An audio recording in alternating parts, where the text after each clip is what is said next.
ایک گاؤں میں ایک غریب کسان رہتا تھا جو اپنے مالک کی زمین پر محنت کرتا تھا۔ ایک دن جب وہ زمین کھود رہا تھا تو اس کا ہل ایک دھاتی چیز سے ٹکرایا۔ جب اس نے مٹی ہٹائی تو اسے وہاں ایک قدیم برتن ملا جو سونے کے سکوں سے بھرا ہوا تھا۔ کسان بہت غریب تھا لیکن اس کا ایمان بہت مضبوط تھا۔ اس نے سوچا کہ یہ زمین میری نہیں ہے، اس لیے یہ خزانہ بھی میرا نہیں ہو سکتا۔ وہ فوراً اپنے مالک کے پاس گیا اور اسے سارا واقعہ سنایا۔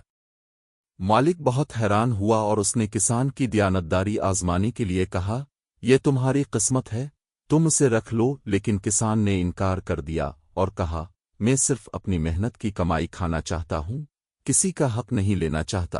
مالک کسان کی اس بات سے اتنا متاثر ہوا کہ اس نے وہ خزانہ گاؤں کے غریبوں میں تقسیم کر دیا اور اس کسان کو اس کی ایمانداری کے بدلے میں اس زمین کا ایک بڑا حصہ تحفے میں دے دیا۔ کچھ ہی عرصے میں اس کسان کی زمین اتنی زرخیز ہو گئی کہ اس کی فصلیں پورے گاؤں میں سب سے اچھی ہونے لگیں۔ لوگ اسے سنہری جڑوں والا کسان کہنے لگے۔